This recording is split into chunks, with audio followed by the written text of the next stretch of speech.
Today's show brought to you live from Lounge Media Group Studios.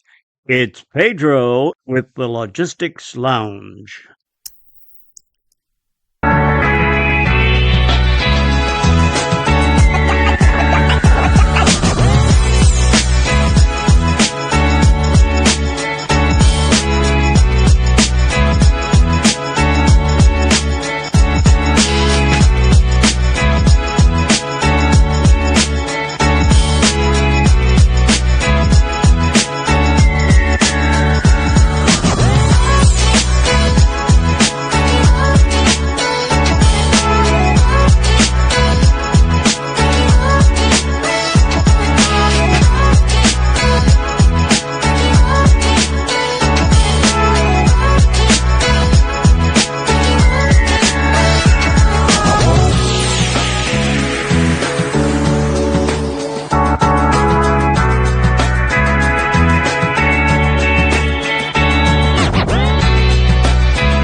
The views and opinions expressed on this show by its guests are not necessarily those of Lounge Media Group or the show host. So if you sue someone, make sure it's the party responsible for hurting your feelings. Also, grow up, be an adult, and understand not everyone thinks like you. And that's okay.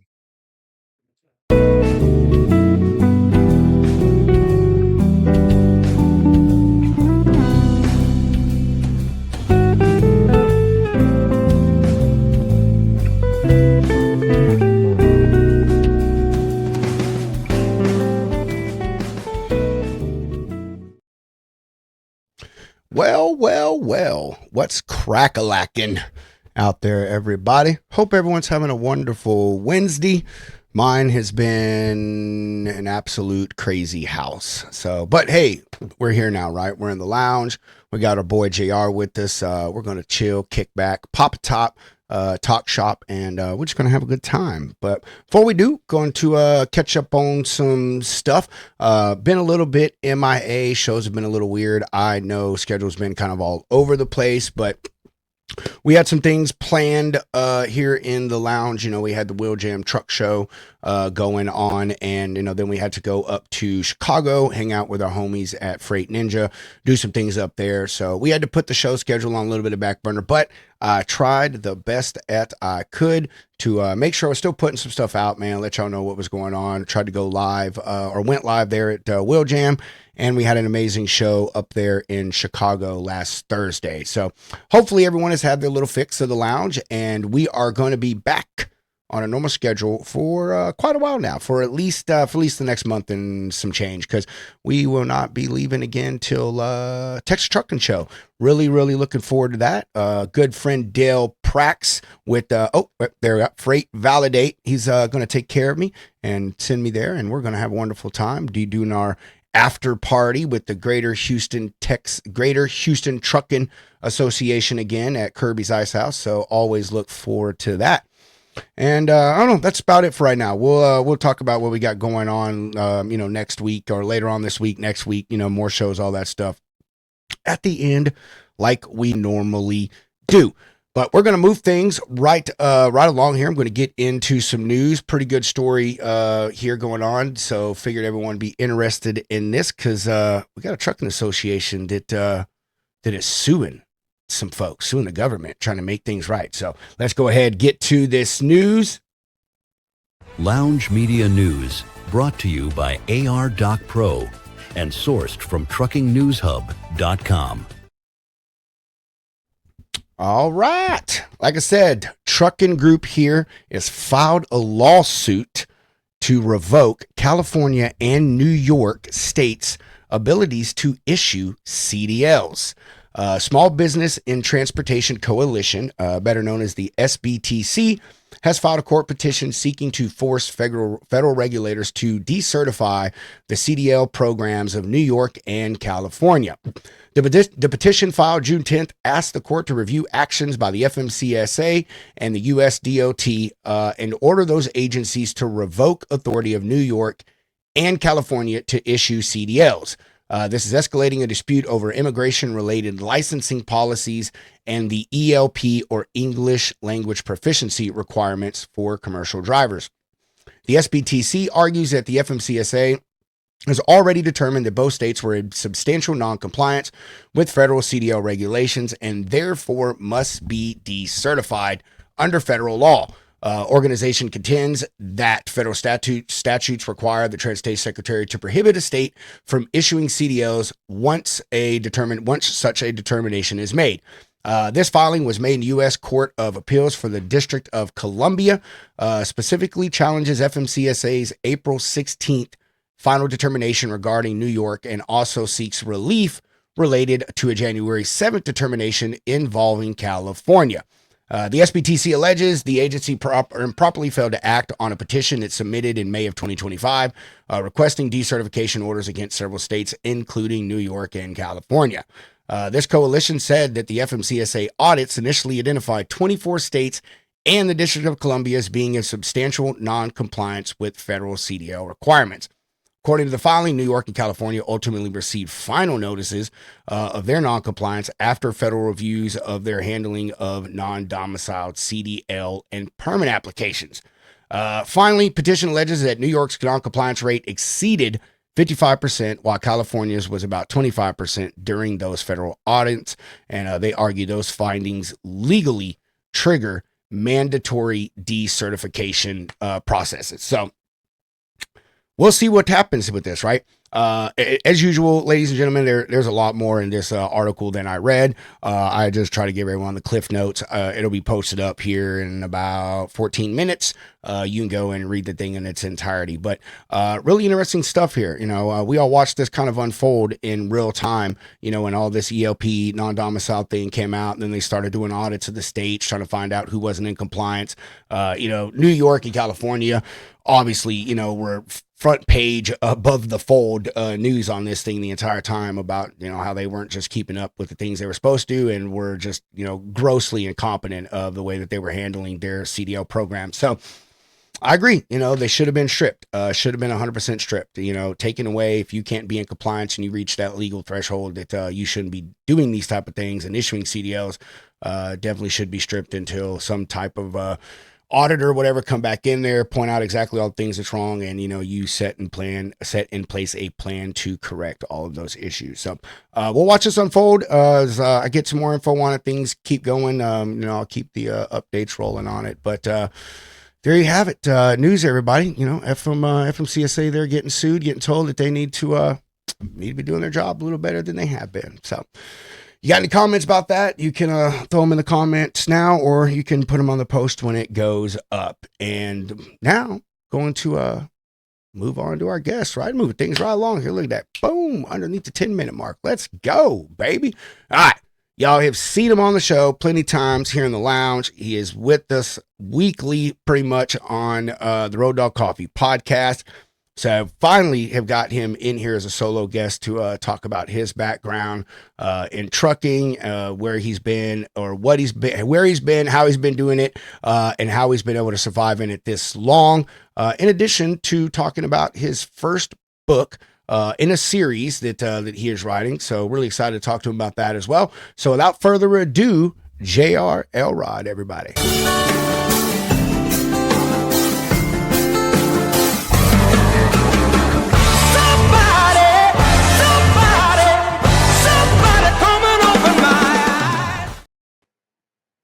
Boom.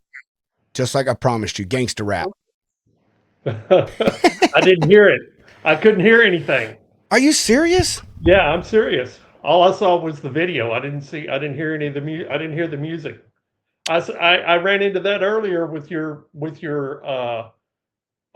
intro to the show. All of a Dude, sudden the sound just went away. So I don't that know if the is rest of the viewers heard it or not. hmm. Hmm. I'll have to go back and watch. That's really crazy. I mean, we've had that happen before. For some reason, like that one part of like audio, like it'll just skip out for some people. That is really weird though. Yeah, Gosh darn it. Really sure that's hope it worked. it's usually dead on whenever I'm watching. When I'm not on the show, I come on the show and you have technical issues. That's it, bro. You know, here let's say what needs to be said. Maybe you are the technical issue, Jr. You know Uh, what? My wife has been saying that for 34 years. well, you know what they say, man. Wives are never wrong. Nope, she is never wrong. Oh man. Oh, bro, how you doing, dude? Man, since Oh, were it's you on the show last week, JR? On Road uh, Dog? was it? Yeah, yeah. Where you When okay? you were at the In uh, Chicago. yeah, no, when you were at the truck show. Oh no, that was the week before last. So you Yeah, weren't on. week Yeah, before last last. week I was in Chicago. Yeah, no, well, nobody was on the show last week. I'm pretty damn sure that we did a coffee show, bro. Oh yeah, yeah, yeah, yeah, yeah, yeah, yeah, yeah. Okay, yes, yes, yes. The coffee show. Yes, I Yeah. was on it last God, week. man, dude, you need to get it together, JR. So anyway, how Old have you age. been, bro? How have you been since I saw you last week? How is your week going? What's new in the trucking world for you? Give us the skinny and give us. Well, just dealing with Modus, man. Dealing with Ooh, Modus. what is your deal with Modus? What are you dealing with it? Well, they've got us down as a hazmat carrier, and Ah, it's really screwing with our renewal. Sage is having a coronary over it. He's the one that does my insurance, and we're just running into one roadblock after another. I mean, we finally got everything. We think we got everything squared away. So, but it's still there, and Dale Prax. Thank God he's a friend of mine. He got in touch with the FMCSA, and they told him it's a programming glitch, and I wish they would just put something out that says that it's glitching, something official, so that the insurance companies would take it a little more serious. yeah. Well, I agree with that, dude. But our lovely government, they never Yeah, do I mean, anything. dude, I've been dealing with this for over 30 years. It's like, and it's a never-ending battle. I mean, one year it's one thing, next year it's something else, and it just, uh, you know, if I didn't like it, I wouldn't be still be doing it. I feel that, bro. But I mean, it is it is ironic, how much they touted this thing. Modus, it's going to be great. It's going to be great. And I'm like, I think dude, it's gonna. I think honestly, I think it's gonna be great it. once Oh they yeah, get the bugs worked out of it. there you go. That was yes. That was the Do I point I see was that? getting. Do Is I do I see that happening in the net by the end of the year? No. how stupid is that though, dude? Like they should be able to. If this was a privately ran company, they'd have had that shit fixed by 5 p.m. the first I, day. I was talking to somebody. It might have been Sage. I was talking to somebody, and I put it this. This is the way this is the way I think they should have done it. They should have went to somebody like Dell or any of these other, big tech companies that have got all this stuff already out and said, "Hey, we're going to give you X amount of dollars, and we want you to, we want to turn your system into Modus because it's already all there. All you got to do, all we have to do is this, and this, instead of trying to come in from, um, instead of trying to program a brand new, never tested program. That's what I think, and I'm nobody. I think that's what they should have done. I mean, that definitely would have been probably a better alternative. I mean, think about it. How many, vetting companies are out there that are good vetting companies that could have actually done a little tweaking on their program and made it work right from the get-go. No, I'm with you, man. Probably just would have taken a little bit of API, some integration here and there, some little connections and blah blah blah blah blah. But the government wants to try to do things. When I say try, I mean never mind. That's completely false statement I was about to make, so I'll shut up. But I mean, I'm all for it. All of us are for it. It's just just funny. Like, here we go. Yet again, it's like, yay, you want us to celebrate this thing, but then the thing doesn't fucking work. You know what I mean? And it's causing major issues. And this hazmat one seems to be the biggest overlaying issue. And it's weird because so a lot of these people are like, dude, I'm not hazmat in the safer system. So I don't understand how this shit has happened to me, Okay. All right. So I can explain that. Okay. In the old safer system, what happened was you went in and did your MCS 150. You checked all the little boxes that you hauled. Okay. Autos and equipment and steel and, blah, blah, blah, blah. Okay. So as an auto hauler and as a equipment hauler, Okay, yeah. technically you were a class 9 I've heard this. bulk hauler. Mm-hmm. Okay, but the old safer system didn't pick it up. Yeah, it automatically did it. So when they transferred everybody over to Modus was programmed to catch all of this and correct everything. mm-hmm. And so it did. And that's what happened with us too, because we had equipment, because we haul equipment. And so we went in and changed our MCS 150 and unchecked equipment and just went general freight. And because it was checked going in, the whatever glitch that they have, when you unchecked it, it left it's leaving it there.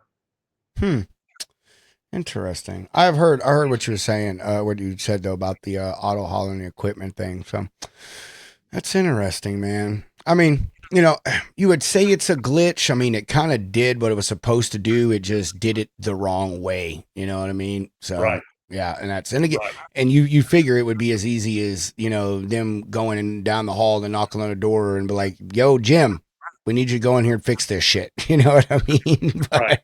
But that is apparently not the case, man. So that really sucks, dude. That's an absolute fucking nightmare. Well, other than that, how's the week going, dude? I mean, everything fine, copacetic. It's going good. Yeah, the bar boys are out running the roads, and we're continuing. Well, we got a week reprieve from our project that we've been running for the last month and a half, because the job site's going to be closed on Friday because of Juneteenth. Yeah. So, and our delivery day right now is Fridays. So, we gotta, we're off a week from that. So we're out running other customer stuff right now. So. Gotcha, dude. How many trucks do y'all have, JR? Technically we have 4, but I got 3 on the road because one's sitting in the yard with a blowed up motor in it. Ooh, damn it, son. That sucks. Yeah. Ooh. Well, yes, it does. We thought we were gonna we were getting ready to have a new motor put in it, and my truck that Ron drives, the something happened and um, put a hole in the block. So Damn.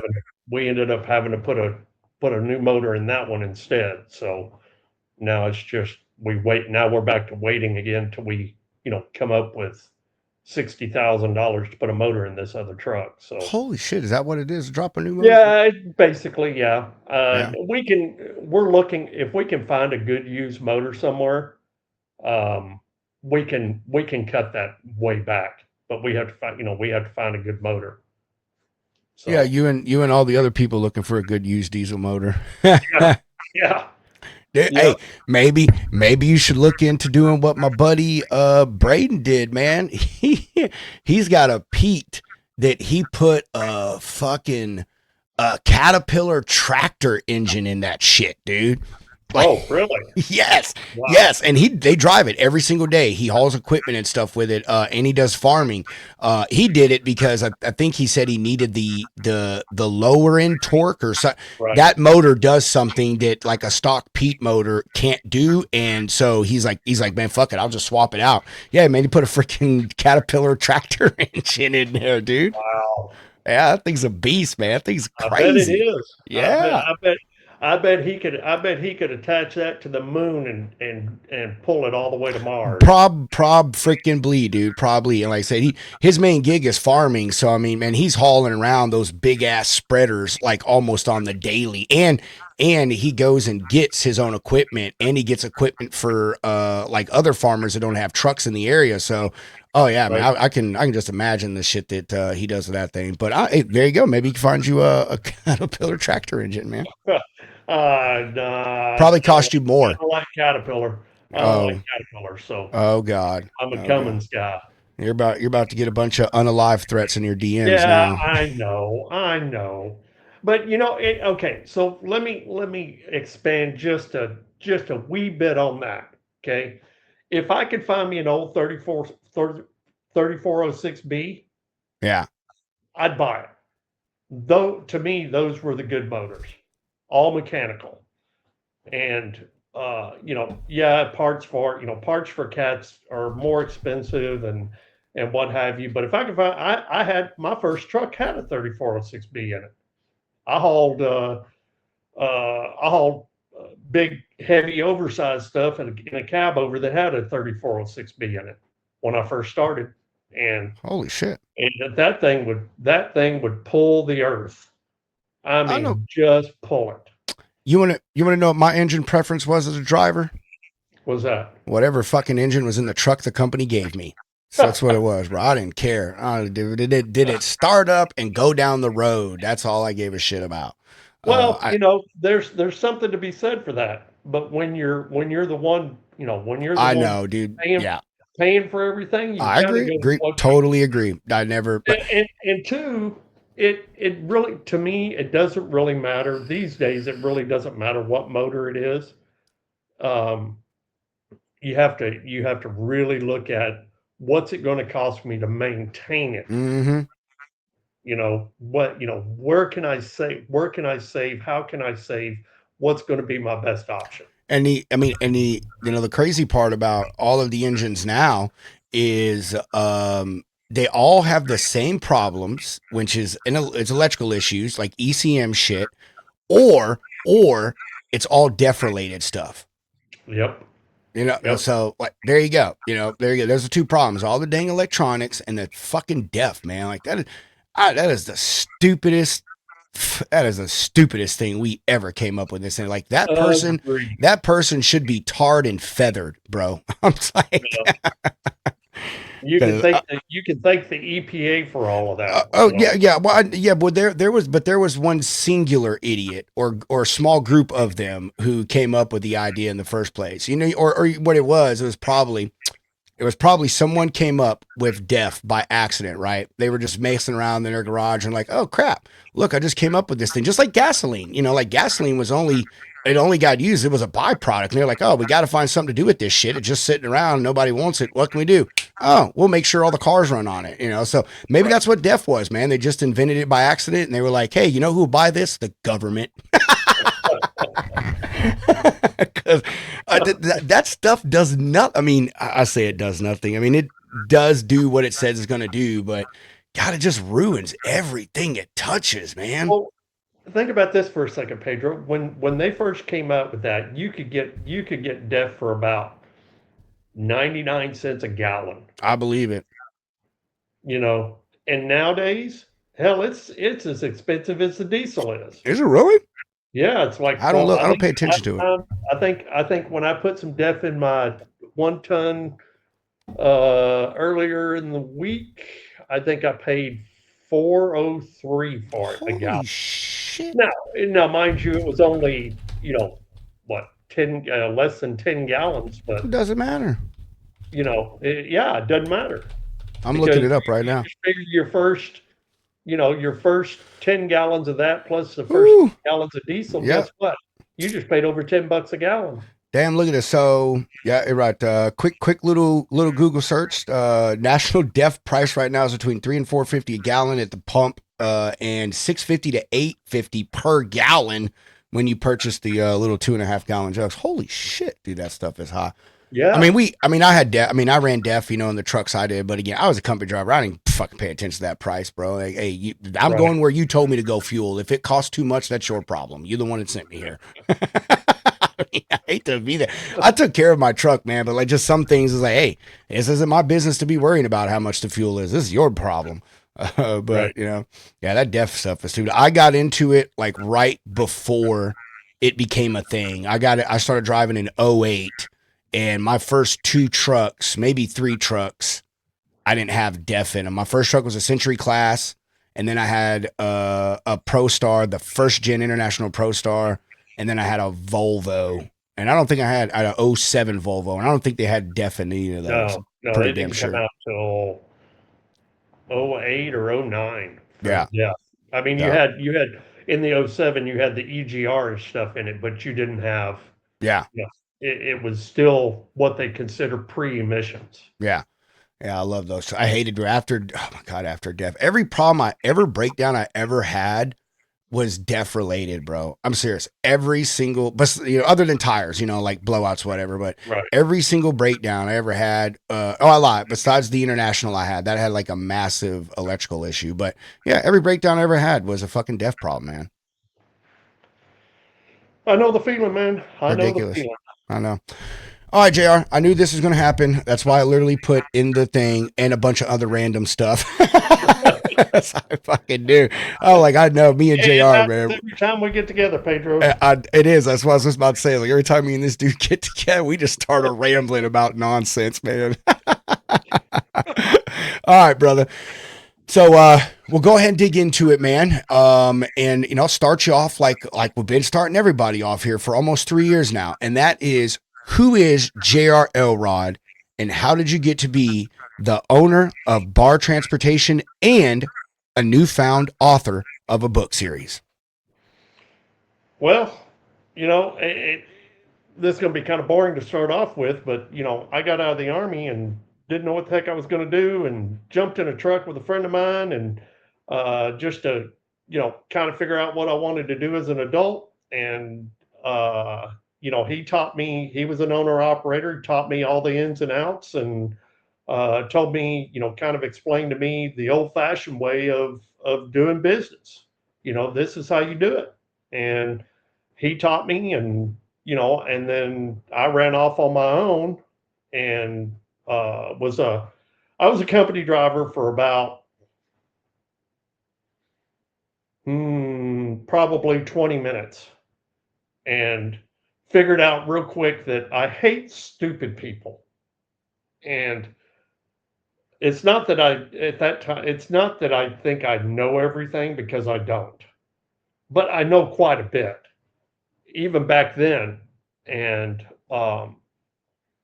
just the way people treated, the way I was treated, and what have you. And I just finally said, you know what?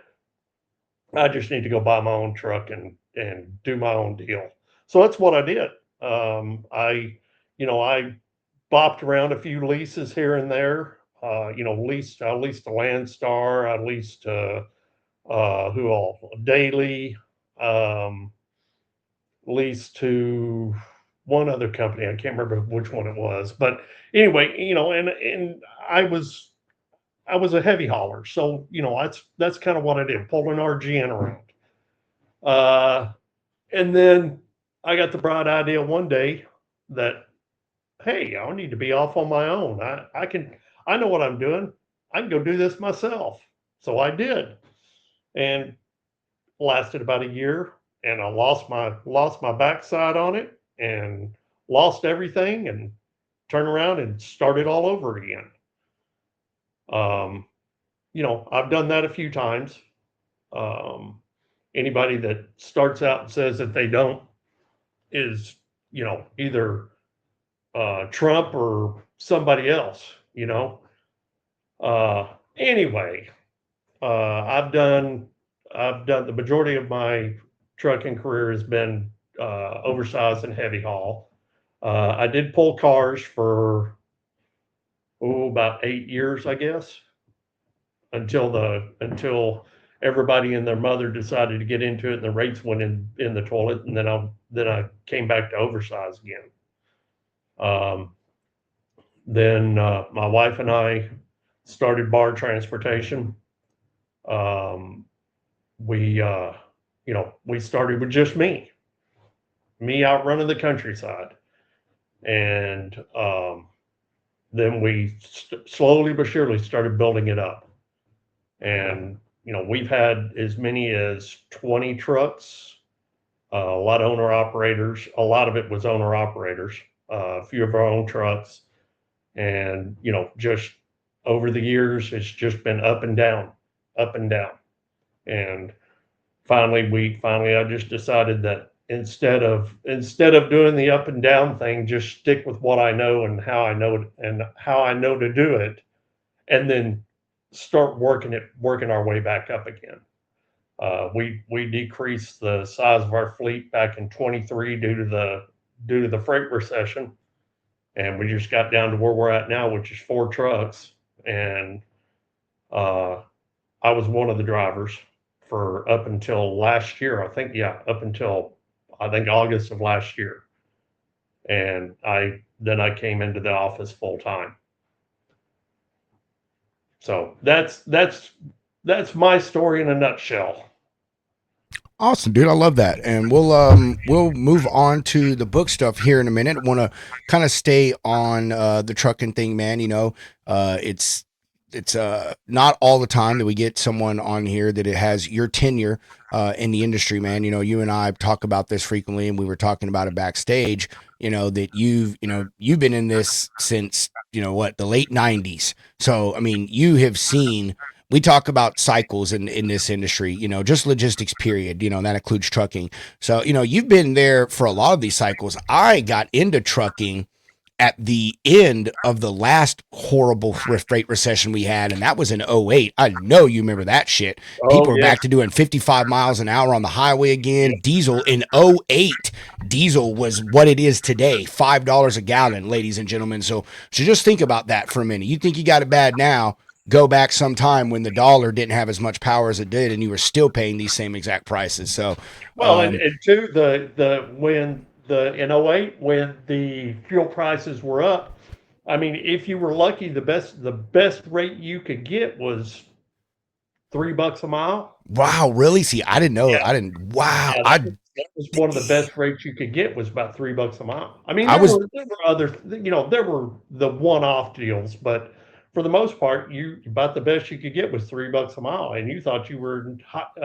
hog heaven with That's that. crazy. I've always been was always a company driver, and I was making 34 cents a mile back in 2008.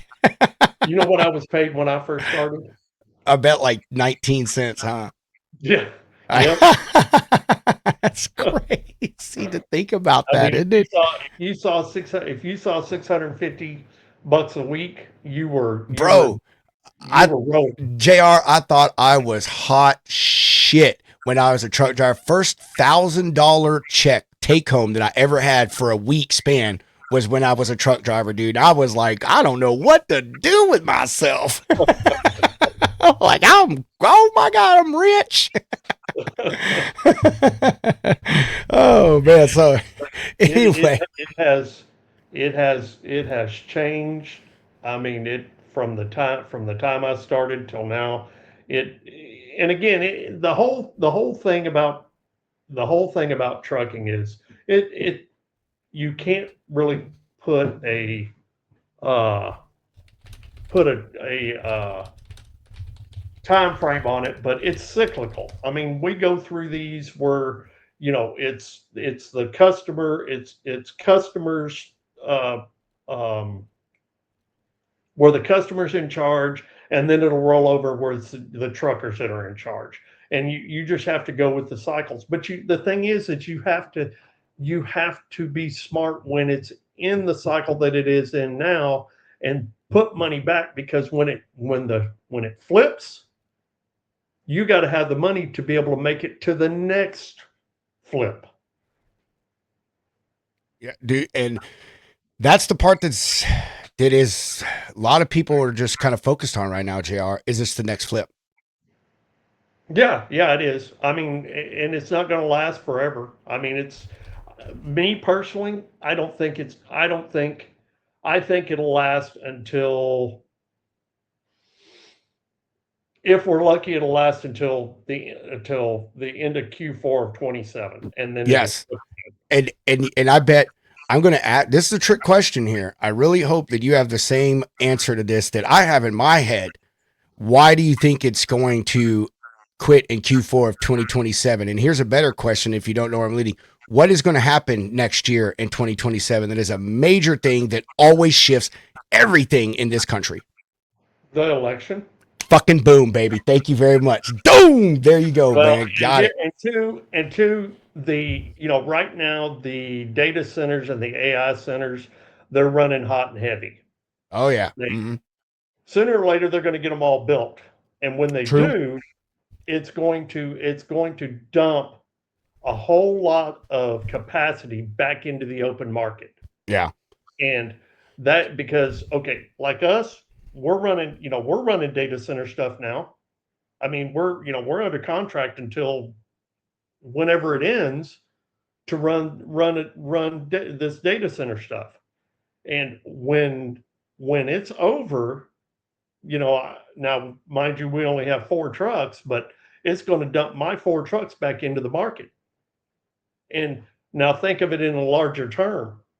Okay, what about the Landstars and the Mercers and what have you, that have all these trucks that are doing the same thing? It's going to dump all of those back into the open market. We have other customers that we can go that we service as well as this here, but the guys that don't have that are running the data center stuff for brokers, when it's over and it dumps them back into the system, what's going to happen? The rates are going to go into the back down.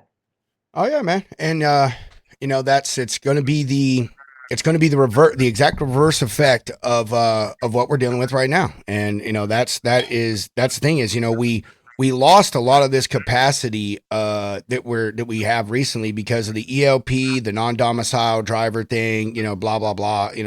Took a bunch of folks off the road, or at least made a bunch of people start just staying in areas that they know they're safe.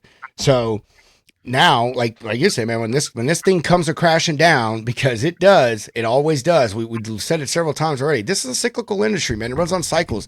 Shit don't last forever in trucking and logistics. And for some reason, even the people that have been in this a long time, are still dumb enough to think that the golden spoon is going to keep feeding you forever. And it's going to be crazy. It's going to be a major shakeup. I want to say major. We're going to have another shakeup next year. How big, how small, I don't know. But the elections always tear things up every single time, which is why. All right, here's some proof for you, ladies and gentlemen. You can go fact check me on this. Last year, whatever it was, Trump got reelected. everyone got hippity hoppity about it, right? Into 2025. He got elected. He was president elect. Oh, great, man. The economy's going to do good. He's going to be pro America, pro economy, blah, blah, blah. And rates started going back up, right? We started seeing that dip and we rode it all the way through the Christmas and the post Christmas season. And then what happened? Fucking tariffs, man. Boop, all gone overnight. No, thank you. Sorry. That's the end of it. But my point is that as soon as he got it was official and that he was president elect, everything went up, or except for gas. I mean, diesel went down. I mean, stocks went through the roof. I mean, it was a great thing. And then that ride came crashing back down really, really fast. So it's gonna be the same thing next year, because people are gonna be scared. Because when new people get into office, new policies come with them, and when no one understands what the new policy is going to be, how it's going to affect their bottom line, their trading abilities, all of that stuff, people get scared, man. They back off, they hold off, and so I'm with you, Jr. I think that's exactly what's going to happen too, bro. Aside from the whole data center deal, like you're talking about. Yeah. Well, I mean, there's, right now we're in a pretty good, we're in a pretty good place because there's a lot of building going on. Not, outside the data centers and the AI and stuff like that, there's a lot of stuff being built right now. But, sooner or later that stuff gets built and done. And then what do? True, man. And that goes to another, a huge underlying problem that we discuss a lot, all of us here in the lounge, is a lot of these carriers, bro, they're so damn transactional. Right now is proof of it. If you're a broker out there, if you're a shipper out there, you have seen carriers that have been with you for the last 2-3 years, pop smoke, baby. They're gone. Why? Because the spot market's paying them more. Why? I'm not going to mess around with you at this $3.50 a mile rate. I've been running for 2 years or whatever the case have you. When my buddy JR is out there, making $6 a mile on the spot market, so that's the big part, man, is all these folks are transactional, man. They don't think about the stuff that we're talking about, JR, that you're already thinking about. You're like, man, hey, it's all good now, but I know the end it's coming. It's in sight, and I've got to make sure that I'm prepared for that. And it's a sad reality that most owner operators, most truck companies, period, don't do it, man. And it's not even a small company thing. We see the mega carriers do it, right? They all buy all these trucks, and then 2 years later, there you see all that shit hitting the market, and they're trying to sell stuff off and sell terminals, because they couldn't sustain the growth that they thought was going to be, permanent. Well, and the guys that are, like you said, that are basically telling their customers, I'm not hauling your stuff because I can make more money out on the spot market. We don't do that here. We don't do that. We have contracts in place, and we live up to what we promised. We do. Could I make more out on the spot market? Yes, I could. Am I going to do it? No, because the customers that we've had for 10, 15 years, and they've always stood by us and have always, when we needed to raise our rates, they let us raise our rates. And so that's the whole thing to me is you need to have integrity, and you need to stand by your word. And if you do that, you may not succeed as fast as you want to, but you'll succeed. I'm with you on that, man. I 100% was talking to someone about that today, dude. All the man's really got is his word and his work ethic. You know what I mean? And as long as you keep those two things strong, you're gonna be all right. And I'm not throwing hate on the folks, JR. Even you, man. If going out there and diversifying and striking while the iron is hot, I'm all for it. Never leave money on the table. But oh crap, about to sneeze. Oh, okay, there we go. Thank you. No hate, about going out there and, like I said, strike when the iron is hot. My real point is just that is literally the business plan for a lot of these people out here, and brokers included with that, man. It's, oh, let me jump on the new big thing and leave the other thing that's been feeding me consistently for a while. Let me just let that fall to the wayside. Maybe let the service go, maybe not pick up every load or blah, blah, blah, while I attack this new thing. And then, that new thing goes, ends up leaving in a few years when things settle back out or whatever. And now you're going crawling back to the people you left from. So, and my big point is just that there's not a lot. There's a lot of people who own companies in trucking, but there are not a lot of business owners in trucking. Right. I agree. I completely agree about that. Completely. So, all right. So JR, let's kind of keep get it back on with talking about you and bar transportation, man. So you said that you kind of found this after the military. Funny, same thing with me. Got out of the army, fell into trucking. It was an easy thing to do while I figured out my future. And so what has kept you in it though, JR? And wanted you to just keep growing like you did and just really just stay with it. We've talked about all the problems we have here. And as someone who has seen their fair share of it, to stick with it, it really does beg the question to ask, why? What is it about trucking, man? I really hate the same thing day in and day out. I don't like to do the same thing day in and day out. And with trucking, yeah, it's never the same. What you can be on a dedicated run and it doesn't matter. It's not going to be the same. And the people that I've met over the years, like you and all the guys on the coffee podcast and guys that I've met on LinkedIn, is you meet, if you let yourself do it, you meet some of the neatest people out here, whether they're drivers or otherwise, within this industry. Uh, are they all good? No, they're not all good. But for the most part, if you want to sit down and talk, there's somebody that'll sit down and talk with you, whether you have the same views or not.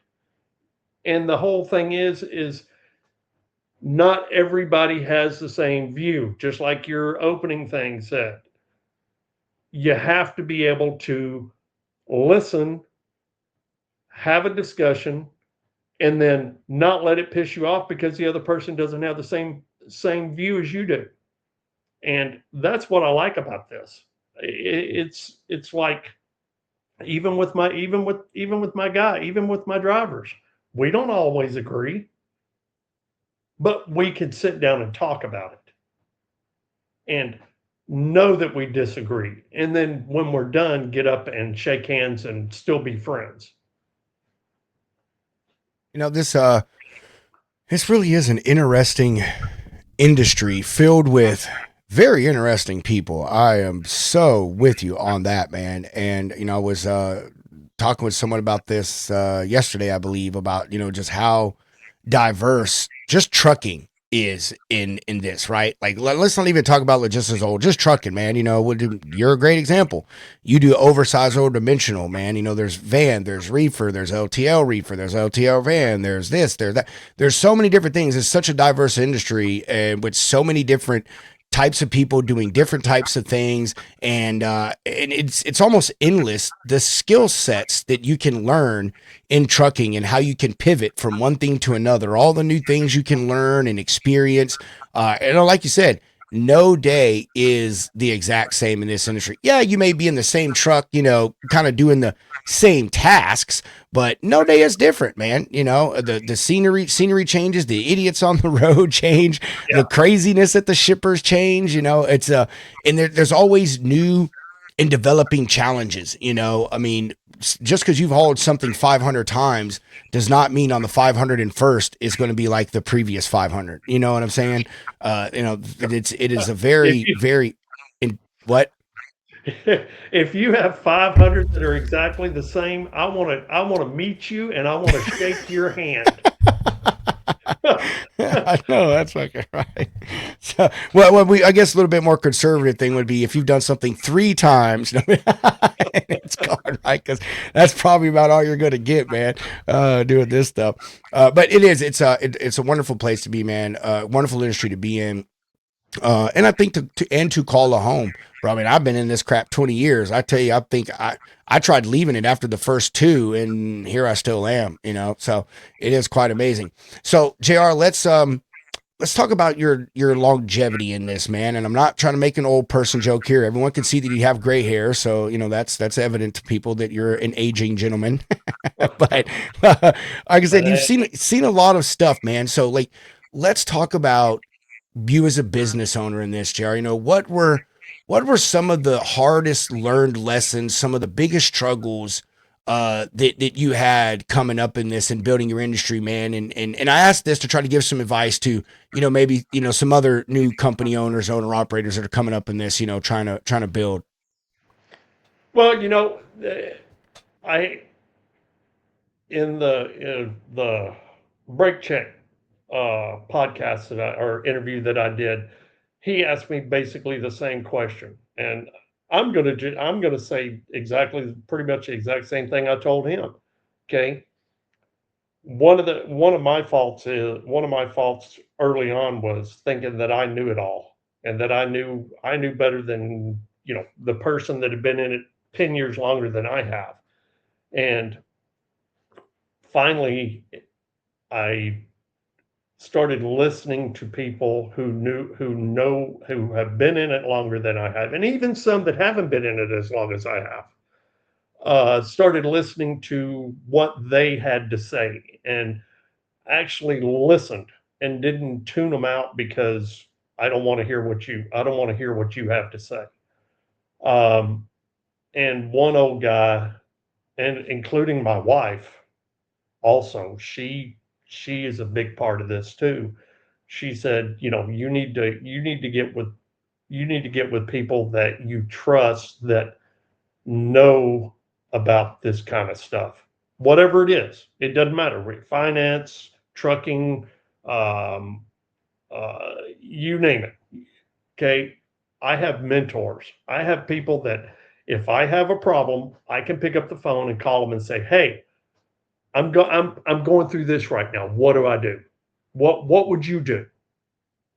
And they would give me their opinion. Now it's up to me to either listen to them or say, okay, well, let me call this other guy, this other person that I know too, that would have an idea of what maybe I should do. So I call and talk to people, or I email people, or whatever it is, and say, hey, what would you do in this instance? And they would let me know, and then I would take what they gave me with what I know, and then I would come up with a plan to get over this whatever this hump that I'm trying to get over. Um, any of the small business owners out there that are new to the industry, or even if you're not new to the industry, get yourself a bunch of mentors, some people that you can trust, that's not going to just tell you you're right, you're right, you're right. You don't want people like that. You want people to tell you you're wrong. You need to rethink what you're doing. So my advice after 34 years, 35 years is you don't know it all, don't think you know it all, and use the people that you know to help you make decisions that you don't know exactly what you're doing.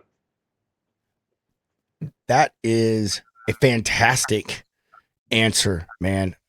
I don't think I could have said it better. And highly have to side with you on that one, man, or very much side with you on that one.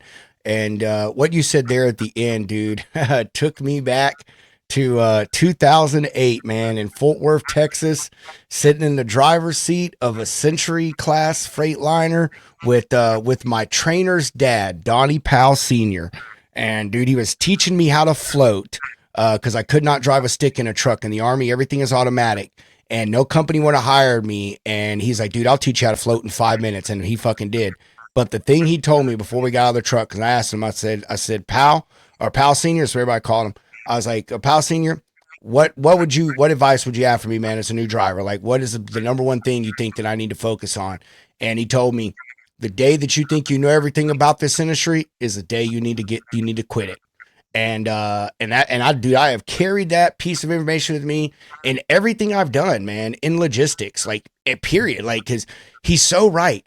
And I want to say it may be Jeff Dickinson, but there's someone that is in our industry that is very public, and they say that like you are never a master of anything. You are never an expert at anything. There is no such thing as a master or an expert because just because you know everything today doesn't mean that you're going to know everything about that shit tomorrow because things change all the time, and as you said, there's always a different way of doing things. Someone always has a different way, a different method. It may not be the method for you, but you can always learn something new that could better you and better your company and the road that you're on and so forth, man. So absolutely fantastic answer there, man. And I wish more people in this industry, period, would just fucking ask for advice and ask for help and listen to other people, man. Even me, I've been in this industry 20 years, man, and I've got a new boss here at this company. He's been in it for 5 years, but I've been in it 20 years mainly as a trucker, right? On the trucking side,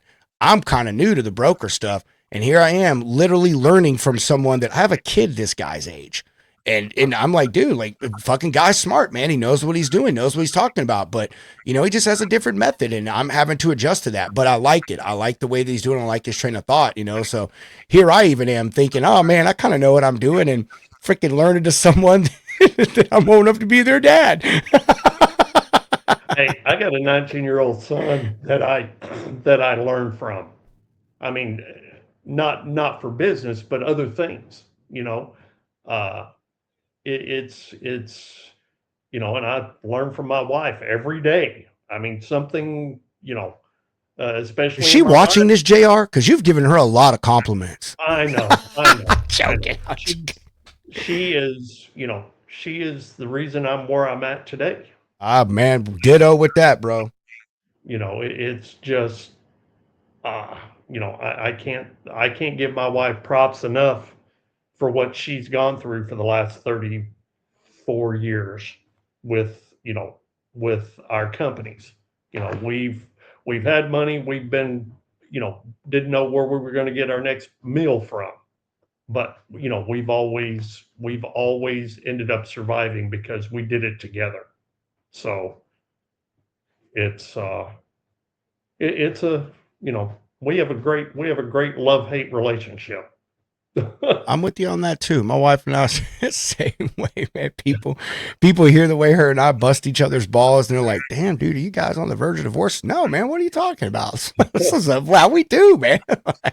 We've been together for 26 years, man. Like we're at this point, we're best friends that are married. You know what I'm saying?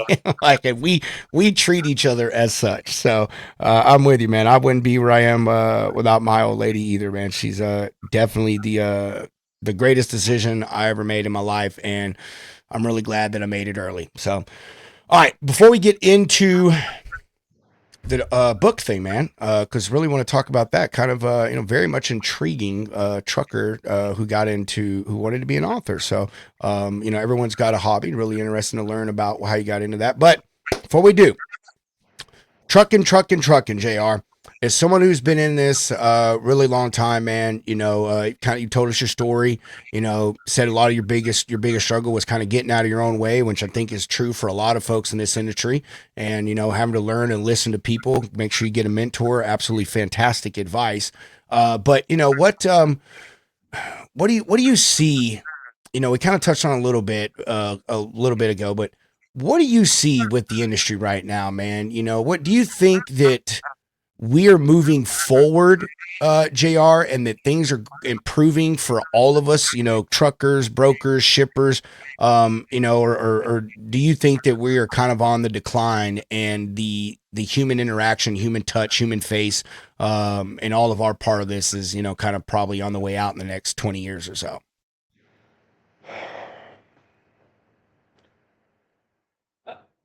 I don't know, Pedro. I don't know. That's a good one. Here's That's the answer. I'm of the old school. Okay.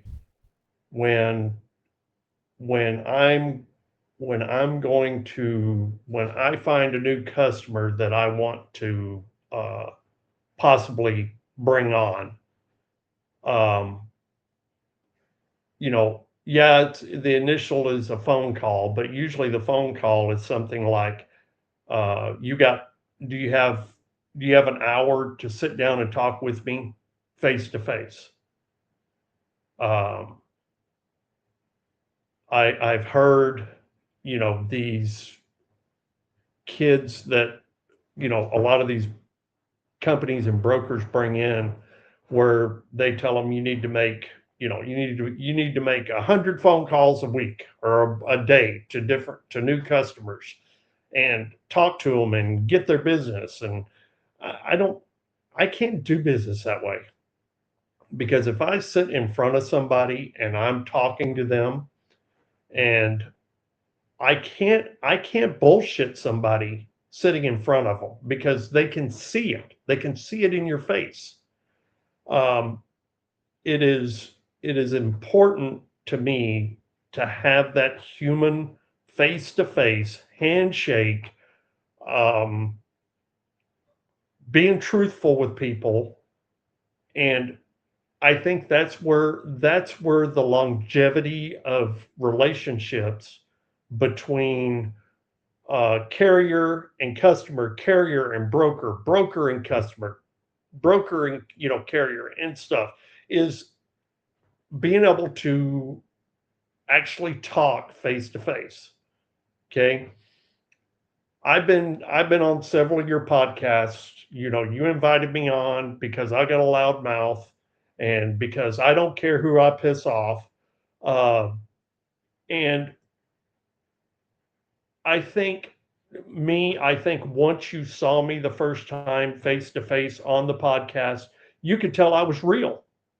That this is me. Me behind somebody behind a keyboard, talk, on social media can be anybody, can say anything, but looking at them face in the eye, face to face, that tells the truth. And that's what this industry is lacking these days. Everybody wants to talk on social media or via email. That's where a lot of the business is lost, because there still are people my age out there that are in the customers and brokers that want the human face to face. And so I think that's where we're going wrong. And I've seen a lot of people on LinkedIn that believe the same thing I do. And if you look at them, they're all my age and your age. The younger crowd, they're not, they don't care. They were brought up to be behind a screen. We were brought up to actually shake hands and meet face to face. Man, I'm so with that. Yeah, dude, I hate fucking emails. Like, I mean, I like them because of the ease of them, but dude, like, they're so aggravating because you don't know a person's tone, like what their implication of something is, and like I don't know. Like, I love talking to people, but dude, funny thing is, even folks our age, good luck getting half of them on their damn phone. You know what I Yeah. mean? And that's mainly just because they're so inundated with the rest of the dingleberries calling and bothering them, wasting their time.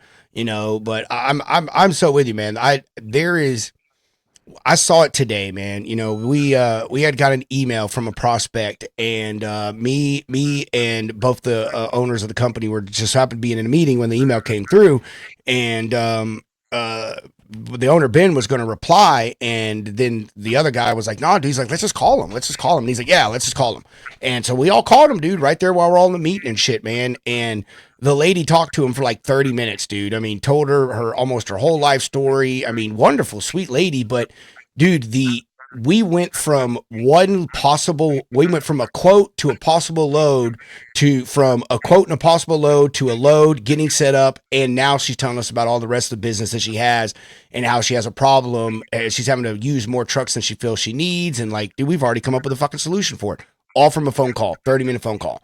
You know how many emails that would have taken to get through that? You know what I'm saying? Right. Right. Ridiculous. Absolutely nuts. And so, yeah, the human touch is definitely going to the wayside. And I know a lot of it, JR, you and I both know a lot of it is in the name of streamlining things and trying to make stuff more efficient and all that, because we all know we get on the phone, the 30-second call turns into a 10-minute call because we're jibber jabbing and shit. So but I feel like that is where the connection is made, man. It really is when you understand a person, their voice, how they talk, their sense of humor, some personal things about them, such and such, man. That shit goes a really long way, Yeah, it so, does.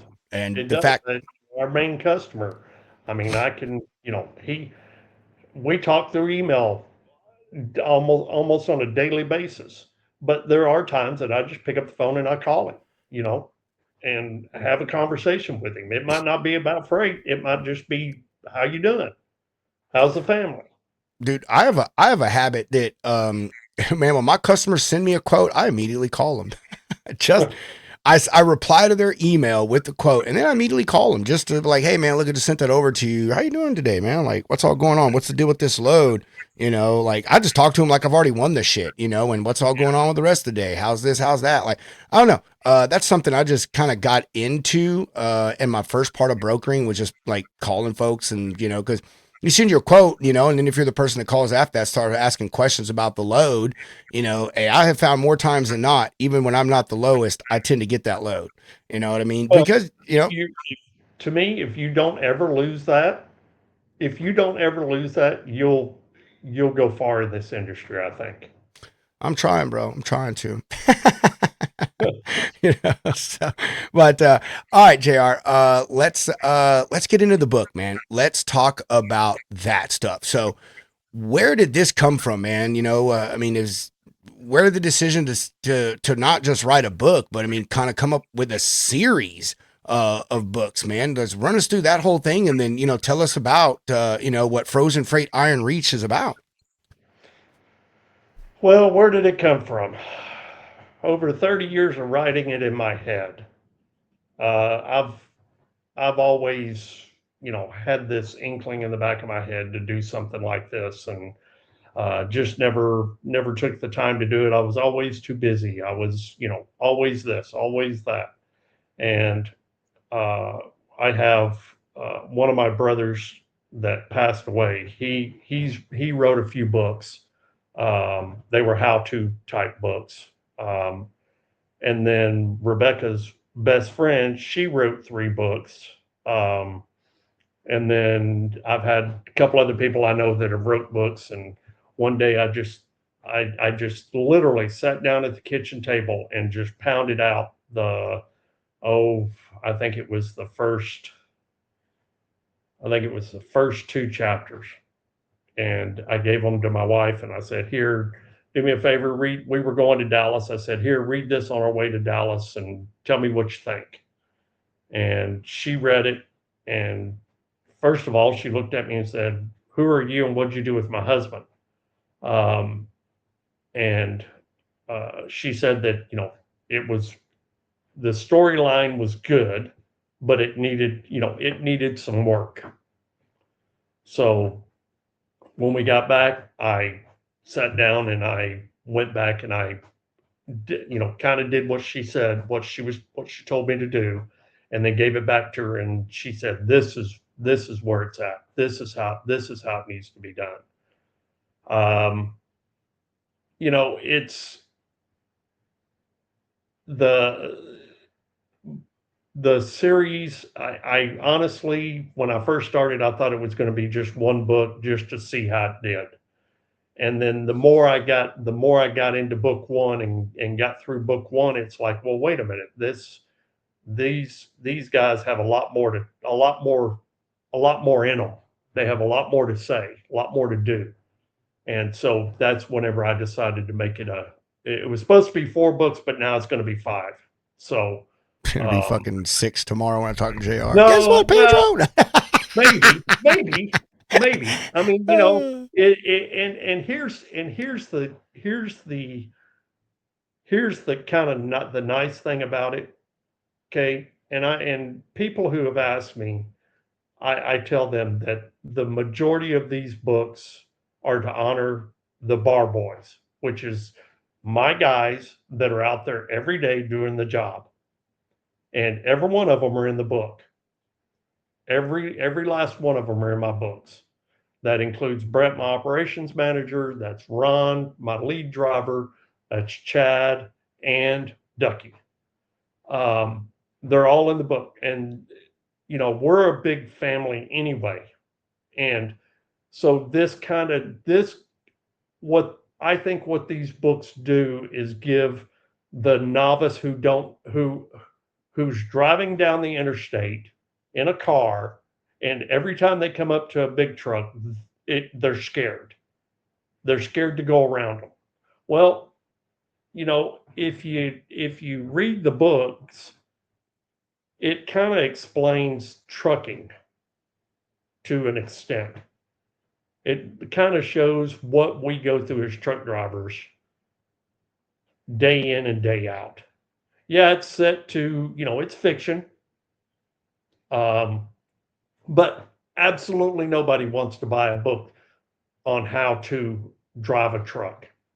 Nobody wants to buy it. Nobody wants. I don't know, JR. If you and I got together and did a whole trucking for dummies thing, I think we could sell it, bro. I think we could sell it. Me and you. You think? Yeah, me and you. We can try. Trucking for dummies. You remember those books, bro? You remember those books? Yeah, I do remember it. Anyway, so it took me a little while to get it all written, and then my wife is my editor. She edits every book that I have. She's editing book 2. But it is, it's self-published because I'm not known by anybody. But I think it's good, and the people who have read it have told me that it's very good, and so I think I'm onto something. And there's not a whole lot of trucking fiction out there. Believe me, I looked because I was scared I was going to be up against a bunch of books, but there's not a whole lot of trucking fiction out there. There's a lot of nonfiction trucking stuff, but not a lot of fiction. So I don't know. I hope it does. I hope it. So far, it's doing fairly well. Not getting rich by any stretch of the imagination, but at least people are reading it, and to me that makes it worth it. Yeah, well, I have not read it yet. Only because I'm waiting to get a hard copy. You did send me a PDF, and I straight told you I will never fucking read this thing. I look at a computer screen. How many times on Thursday mornings have I told you? No, I know.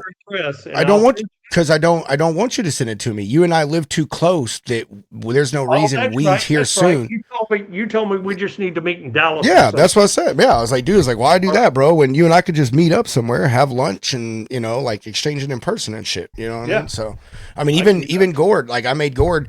I bought Gordon McGill's book when it pre-released, but I still made him bring me a copy to Matt's, even though I never got it. Even though he literally showed me he had it, and he was like, I just got to find a marker so I can autograph it for you. And I never fucking saw that book again.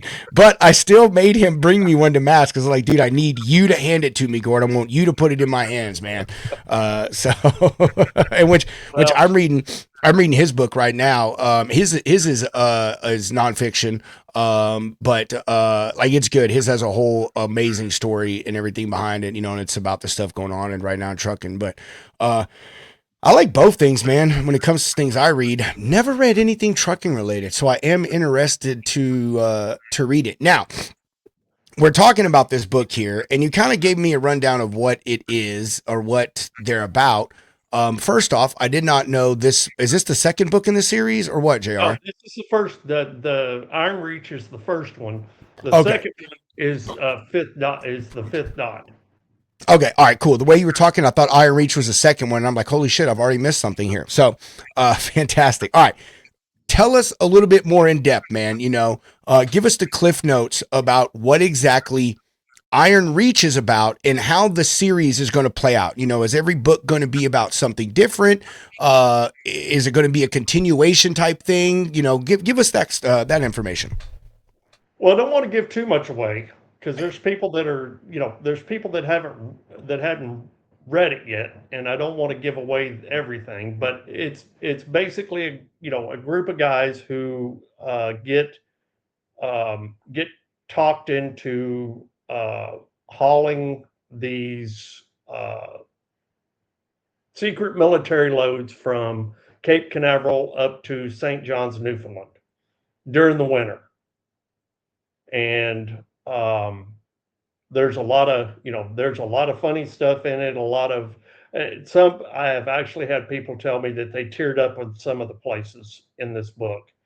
Um, it's There's a lot of excitement in it. There's a lot of action. But here's the thing, okay? There is no Hollywood action in it. There's not a flying truck in it. It's all the it's every bit of it is almost something that we go through day in and day out. Roads, traffic, scales, logbooks, everything. It's all in there. Um, there's a lot of funny stuff in it. Because drivers talking, a lot of times you're doing a lot of laughing. So there's CB talk in it. Now the as far as the continuation, yeah, of sorts, from book to book, of sorts it is. Um, but it's always something new. It's the same guys doing basically the same job, just different. Does that make sense? No, yeah, 100%, bro. Yes, to Um, me it does. And any other one that drive truck, they get it. the reason I said that it went to 5 books is because I'm writing book 3 now, and the more I write it, the bigger it gets. So I'm gonna have to split book 3 into book 3 and book 4, and then book 4, of course, moves to book 5. Um, it's always, in my head, it's always been a 4 book deal, now 5 book. But like we were saying backstage, it very well may turn into more books. I don't know. So I you know, I think I'm doing a fairly good job. I mean, I've had people that don't know anything about trucking that have read it and have told me it's great. I now see, one lady told me that she felt like she could get in a truck and at least know how to start it.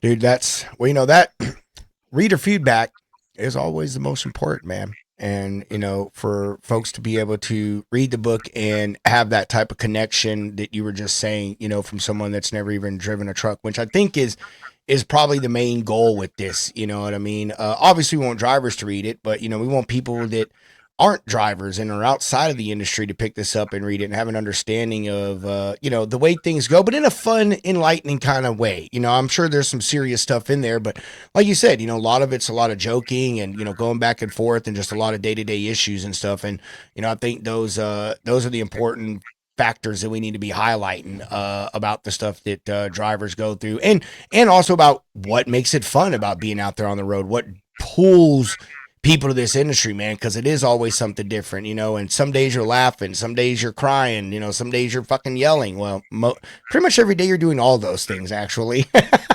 Right, right. So, The and but a lot of you said it earlier, man, that there's not a lot of, your style book out there in the trucking industry. A lot of it is, the more factual, reality type things, you know what I'm saying? Has a hard driven point to it, and this is, this being, yeah, based on, the people you know and stuff, but not being actual true factual events, and gives you a little bit more interest in it and a little bit more laid back approach to it, and I think kind of will pull people in a little more because I think we all agree, man. When you're reading something that is 100% serious, that you kind of have a different way of how you approach it and the way you pull that information into your brain and interpret it and stuff, and the takeaways that you have from it at the end. Well, here's a something for you. I was going through my book sales the other day, and I found out that I have sold books in Canada, Germany, um, Germany, uh, England, and Britain. I've sold books over there, That's pretty dang cool, bro. That's and pretty cool. it seems to be getting more reach than I ever thought it would. And it's going to take some time, but I think overall, I think my books are going to do very well. The lady that is helping me quote unquote publish my books said that she finally read it the other day. She finally got done reading it the other day, and she said that if the rest of my books were as good as the first one, that she feels that I'm going to have a pretty good following. Dude, that's awesome to hear, bro. That's amazing. And I'm rooting for you. I think they're going to do good, man. Drivers love to read. Here's a question: are you going to do an audiobook version of it, Yes. JR? Yes, I'm glad you brought that up because I've had so many requests from drivers wanting the audio book. So this weekend, I'm going to sit down and I'm going to finally get around. I'm putting book 3 on hold right now, and I'm finally going to get around to getting the audio book started. I'm hoping to have it ready to go out before book 2 goes out, which will be in August. Nice. So I'm hoping to have the audio book out sometime, hopefully after the first of the month. So Hell yeah, dude. it's I've never done it before. I never wrote a book before either, but I'm having to learn because getting somebody to read it is expensive. Oh yeah. That leaves it up to cheap me to do it. So I'm going to tell all my followers out there, if the person you hear reading the book sucks, I'm sorry. It's me. Oh man, that's good, man. You're gonna need that audio book, bro. It's Yeah. especially for the drivers, man. Yep. I when I was on the road, whenever I wanted to kill time, I would download an audio book, man. Or Oh, I've got yeah, I've got Audible, and I've got a little over 250 books on Audible that I have read over the years since Audible came in. And so yeah, I do know that it is needed. So I'm going to finally go ahead and just get it done.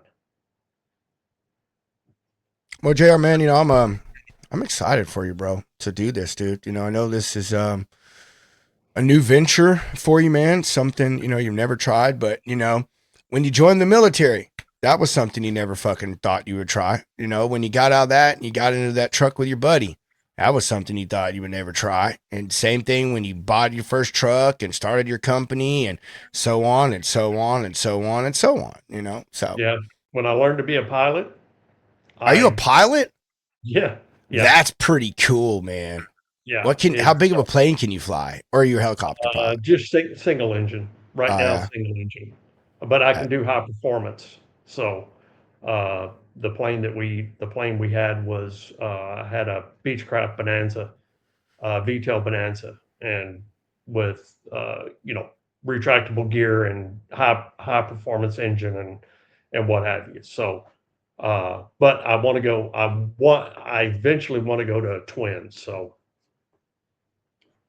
What do you have to do to get to a jet?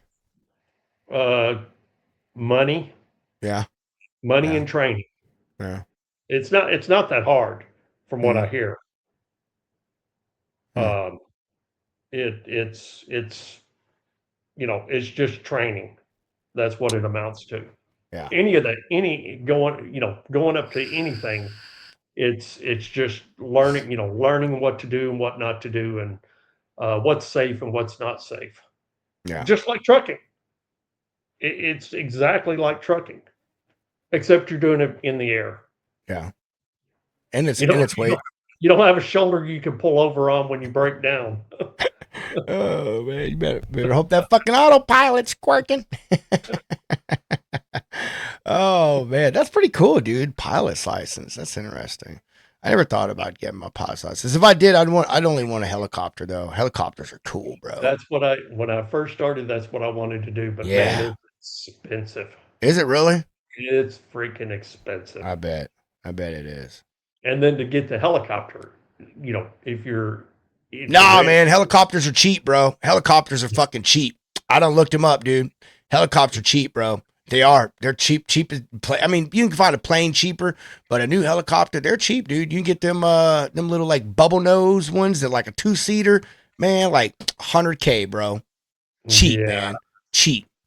and I'm you not get saying what that's what you I pay, would get, huh?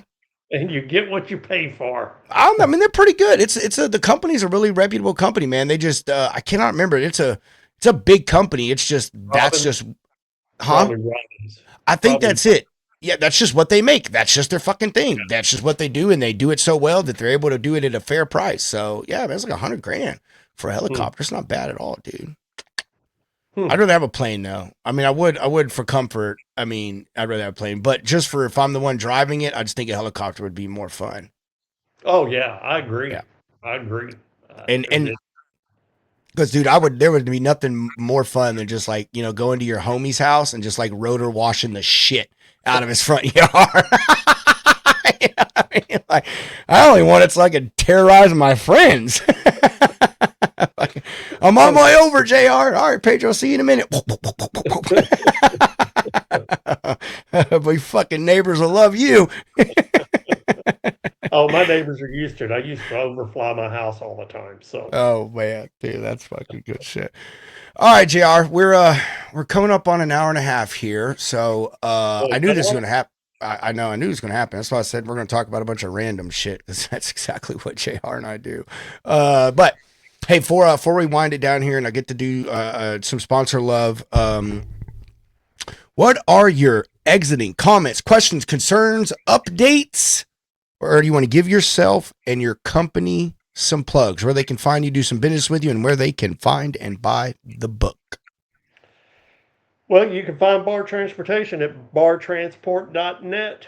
It's got all about our company. You can see all everybody that works here. There's photos, there's bios of all of us. It gives everything about our company that you might think you might want to know. Um, we do things honest here. We have integrity.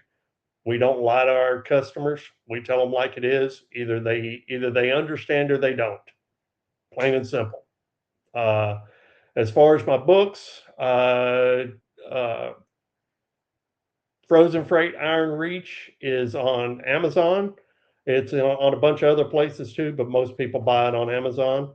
There is the ebook and the paperback on there. You can also go to my website and you can order a signed copy. Uh, it's on bartransport.net/frozen freight. The book two, which is the fifth dot, is due out in August.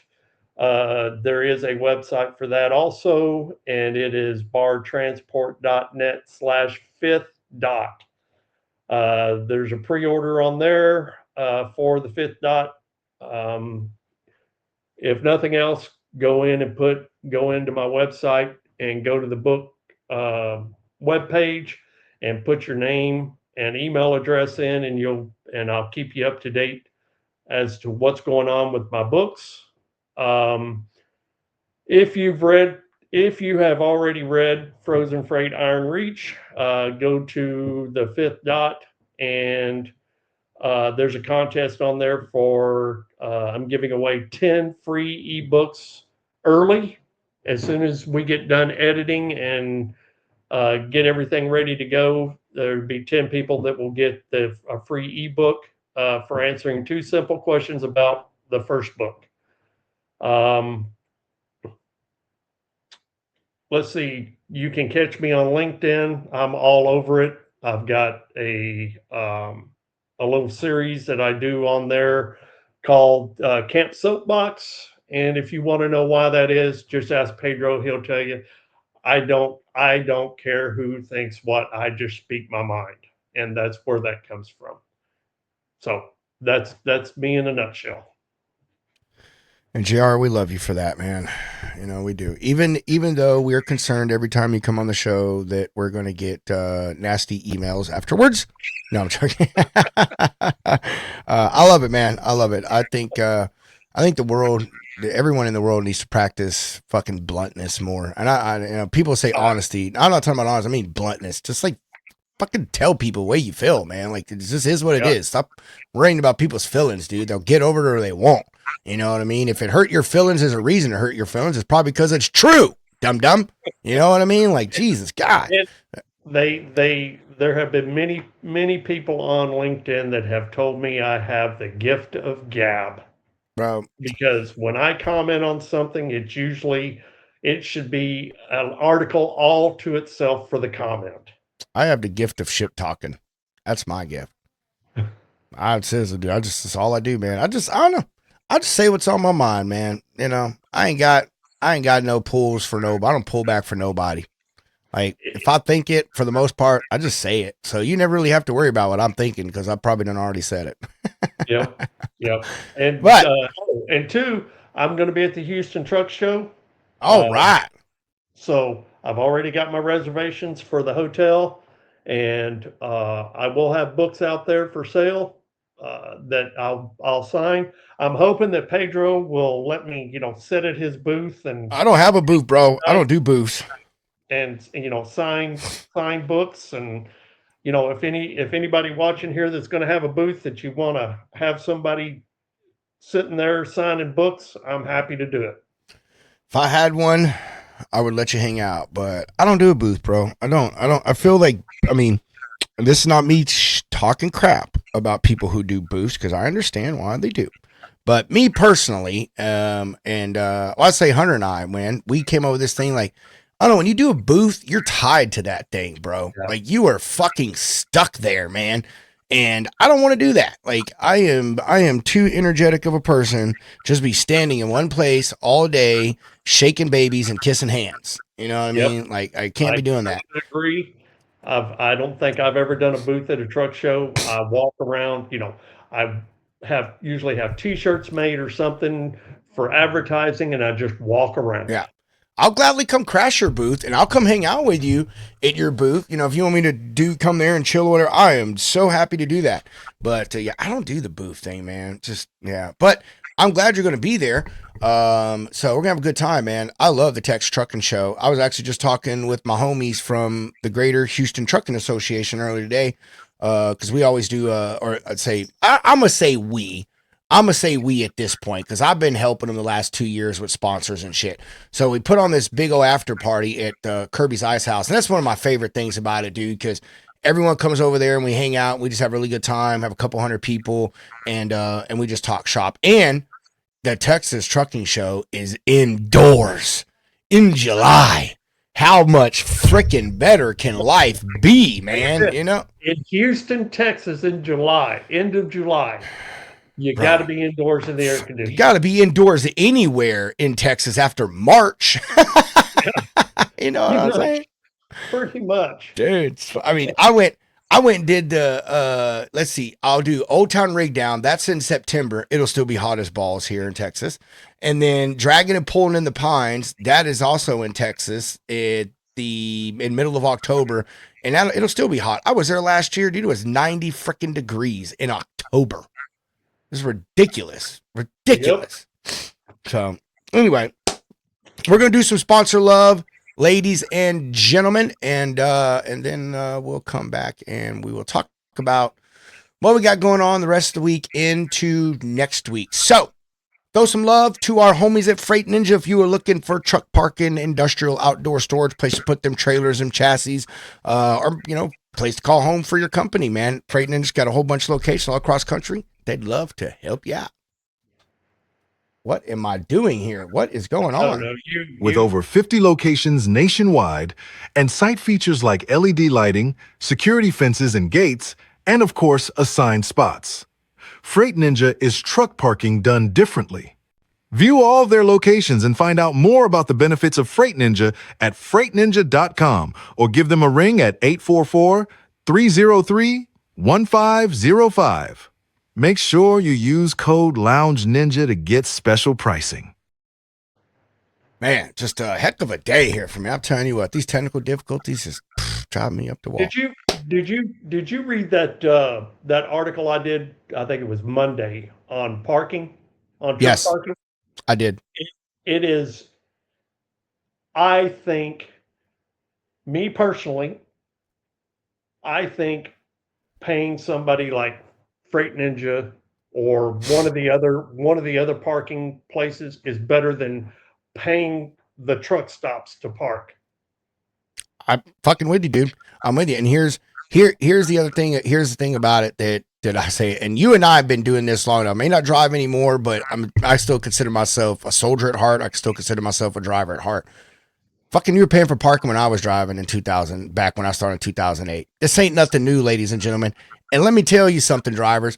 You want to be mad at somebody about why you're paying for parking? Be mad at yourselves, or I should say your fellow drivers. If you want in these folks' property, and this is what this is other people's property that y'all in these truck stops. Dirtying they stuff up, wrecking things, trashing stuff, have no respect for folks' property. What the hell would you do if you was in that case? The same exact thing. So don't nobody feel sorry for you. I mean, to be honest, you kind of, some folks in a way you brought on yourself, and it's just the way it's going to be. And it sucks to say. However, would you rather be paying the people that you're already dumping money, giving them money for the fuel, you're giving them money for your shower, for your scale ticket, for all the little snacks and drinks and stuff that you buy there, and you still have to deal with all the things that I just named, right? The dirty lot, the pee-pee poo-poo smell, possibly some driver backing into you, wrecking your stuff while you're sleeping? Or would you rather take that same amount of money, and actually less than that, and go get you a spot at Freight Ninja, a place that'll be close to where you're dropping, where you're picking up, close to your house, whatever the case may be, and give it back to a company that is American grown, American ran, and they actually give two shits about you, ladies and gentlemen, out there on the road. So, Well, and another thing about and I'm going to say Freight Ninja, they're your sponsor, so I'm going to use them as the example. Okay, so there's a lot of places that don't have a place, or a lot of drivers that don't have a place to park their trucks when they go home, trucks and trailers. And so they have to leave them at truck stops. And they pay, let's just say the TA. They pay the TA, they pay the reserve parking for, 4 or 5 days. But you don't know what you have no idea. You're going back and forth between your house and that truck stop to check on your truck, because somebody's going to break into it or somebody's going to run into it. Now these private truck parking places like Freight Ninja, shit, dude, they've got cameras. yep, Their that parking work. spots, their parking spots are wider, so there's more room between trucks, so you have a less chance of getting run into.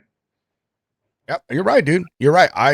I got to see it firsthand last week, man, when Chris, the COO of Freight Ninja, him and I went and did a site visit so we could do an interview with a guy.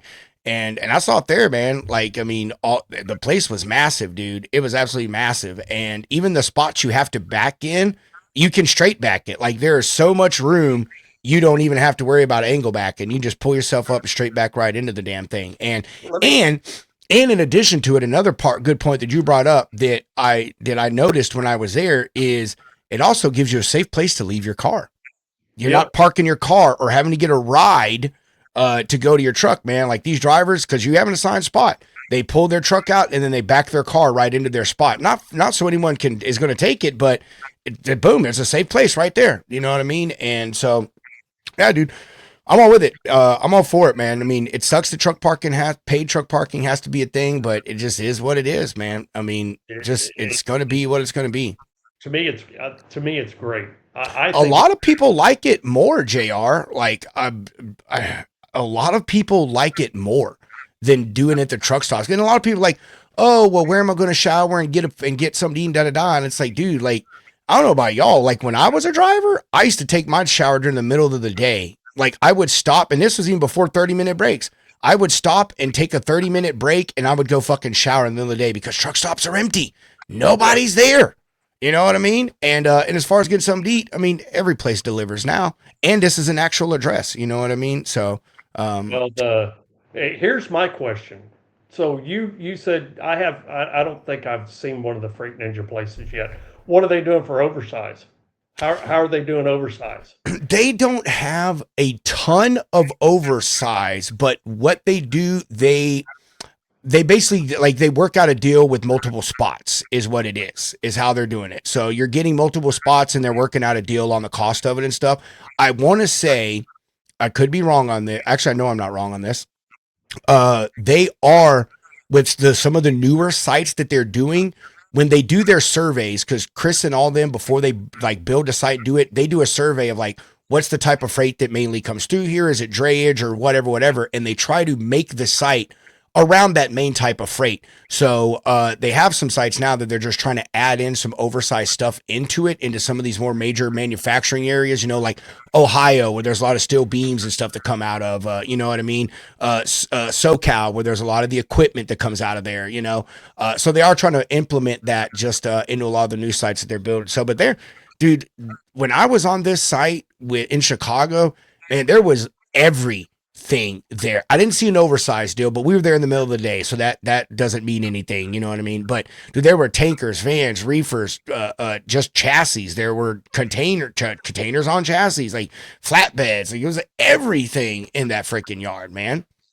Well, here's the question. So you say it's so again, because I don't know. I mean, my guys, we use these type things, Yeah. you know, when we can. But Freight Ninja, you said, is all reserved. So what happens if you pull in there, you know, let's just say I pull in there with an want to pull in there with an oversize one night. How do you know what is reserved and what is not?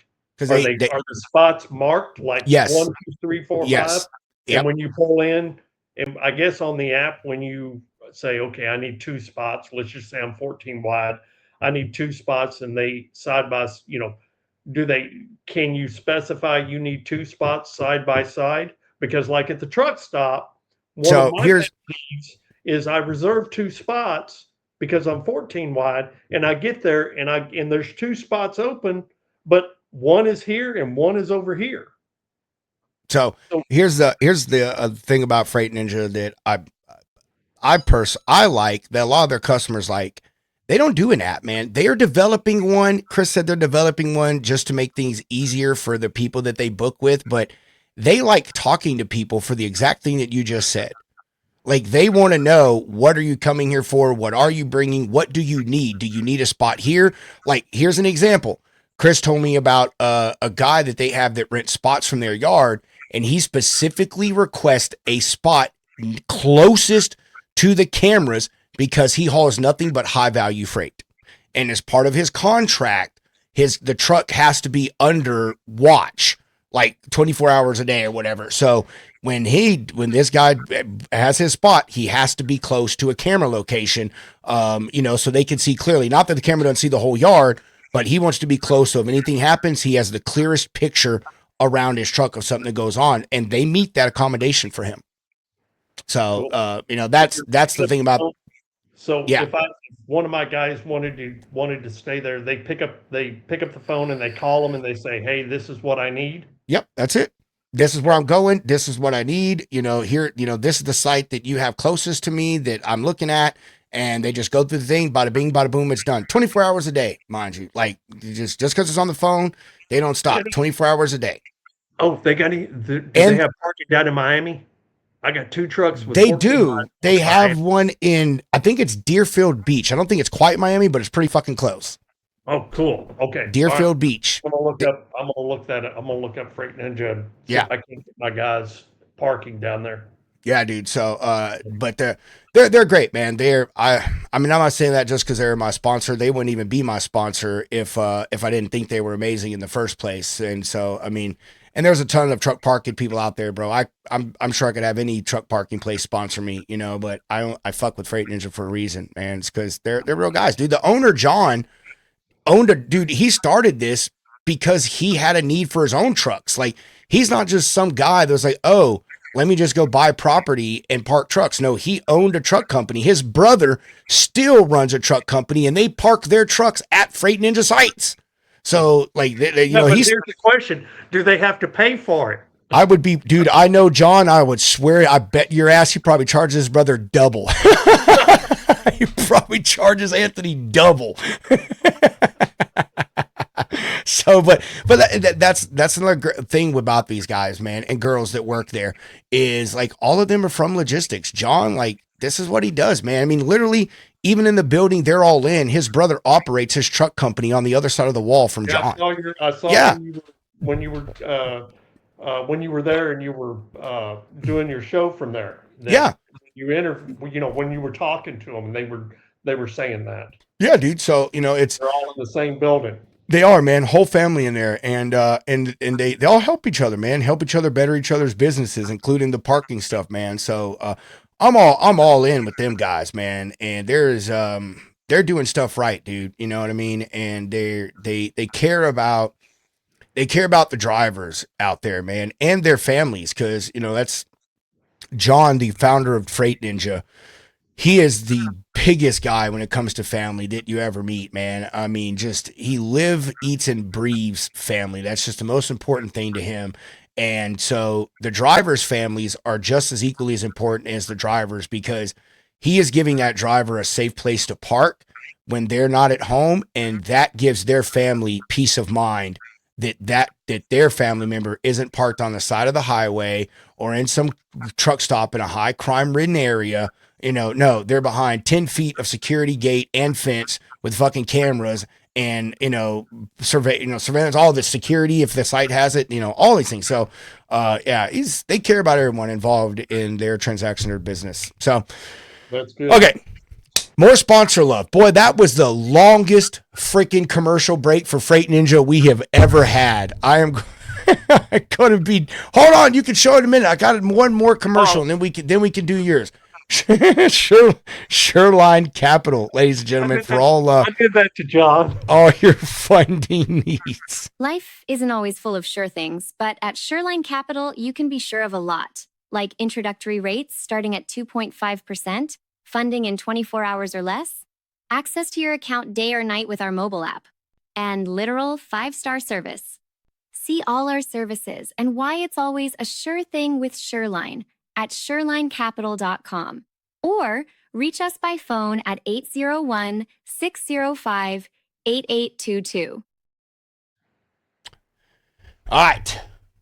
Give yourself your plug here, JR, and then I'm Okay, you can scan any of these and it'll take you straight to my book to buy it. How do I make you big? Oh, I don't know how to do it. You don't need to make me big. I'm big enough. I was trying to make it bigger, bro. Okay. All right. That's it. Next, let's talk about what we got coming up, ladies and gentlemen. Tomorrow, 8 Central, 9 Eastern, Road Dog Coffee Podcast. Be live on all the Logistics Lounge channels and the Road Dog Coffee Company channels.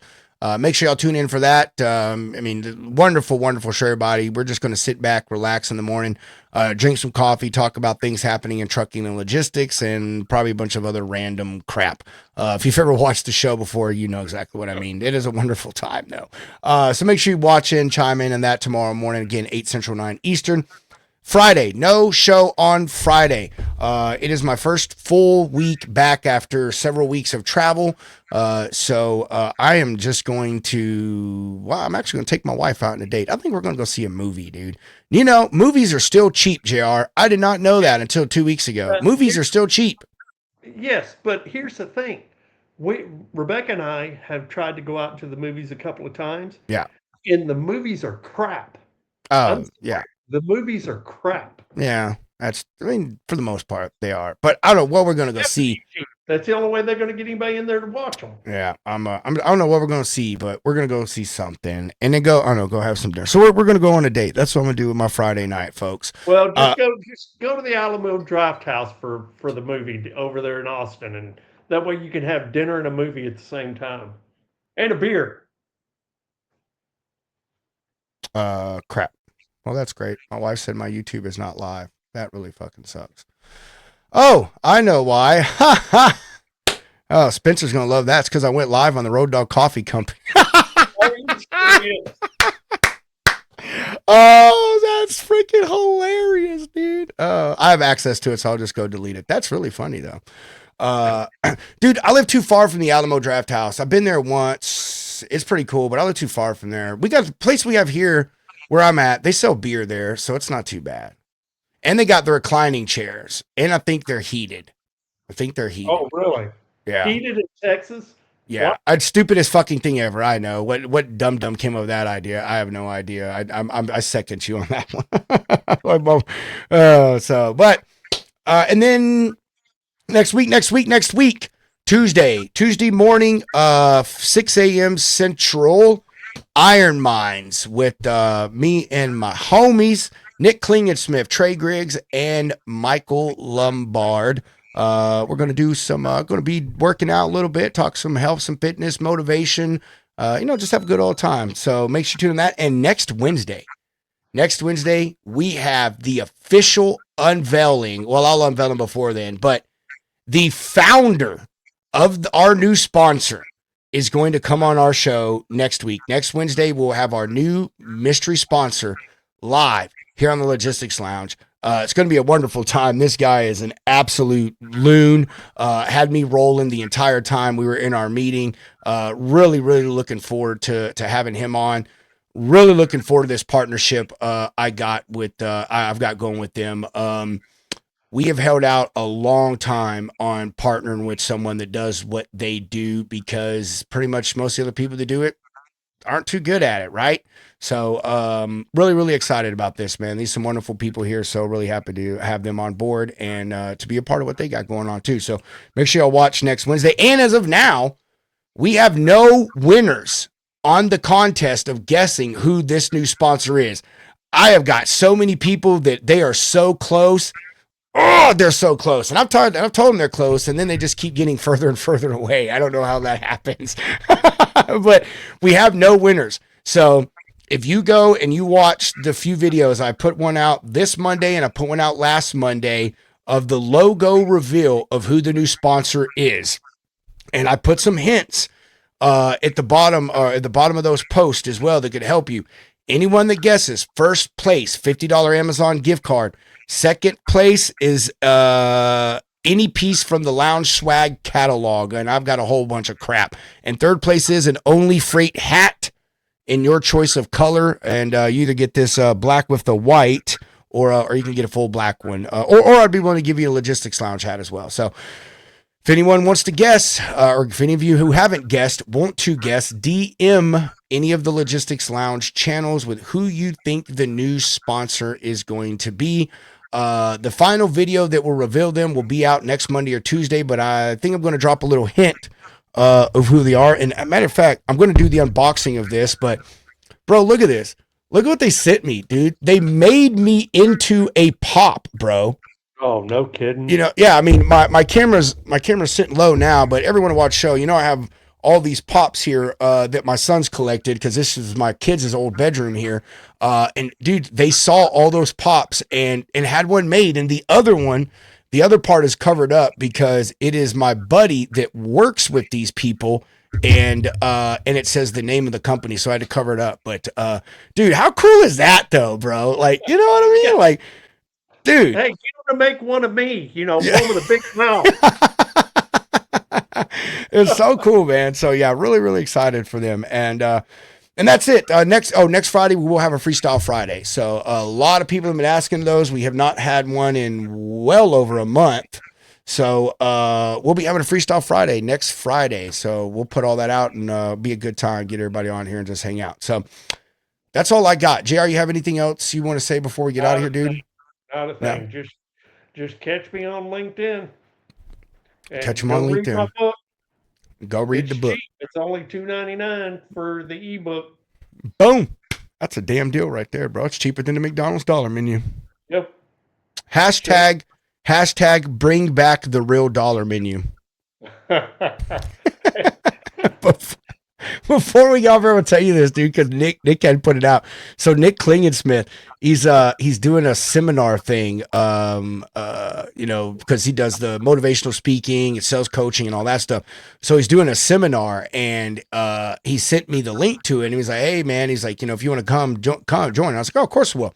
So it asked you these questions in there, and one of the questions was like, what is the biggest challenge that you're facing, or what is something you want to fix right now in your life, or something like that? And I was like, we need to bring back the OG McDonald's dollar menu. Like, I was like, dude, there's no such thing as a dollar menu anymore. And then the next question asked, what challenge is standing in your way of completing this task? And I put corporate greed. So now I'm like replying on all his posts about this thing. Hashtag bring back the dollar menu. And no one knows what the fuck it's about. So I was like, what is this crazy person talking about a dollar menu for, man? I don't know. It's just the most random thing I could think of. And that's what I put, bro. So that's why, it goes back to just say what you think, man. You know what I mean? Like, fucking just go for it. But Yeah. So what, I was on John's podcast last week, me and Sage and I, yeah, and it was originally supposed to be just me about my book, like this one was, and then Modus happened. So John was like, when we were talking backstage, he was like, "Okay, here's what we're gonna do. We're gonna talk about your book for a few minutes at the beginning, and then we're gonna go straight into Modus." And I'm like, "Okay, no problem." So he goes, "Okay, I'm gonna do my intro." So he did his intro, and I reached back there and grabbed my little sign. And then when he brought me in, I was sitting there with my sign right in front of my face, and he goes, "Only you." that's it, man. I said, just do whatever. Oh man, first thing that comes to mind. All right, we're gonna be out of here. Yep, I gotta go. Are you So people? Yeah, me too. My wife's. We got to figure out dinner. That's what we got to do. So, I'll see everybody tomorrow morning. We'll catch y'all tomorrow morning. Road Dog Coffee podcast. Hope to see you there, Jr. I'll send you a link for that in the morning. And again, if anybody wants JR's book, make sure you go to Amazon or go to his company's website, bartransportation.net. /forward slash frozen freight. Say that shit 5 times fast. And and pick up yourself a copy. As always, say, chunk them deuces, and we're rolling some beautiful bean. The views and opinions expressed on this show by its guests are not necessarily those of Lounge Media Group or the show host. So if you sue someone, make sure it's the party responsible for hurting your feelings. Also, grow up, be an adult, and understand not everyone thinks like you. And that's okay.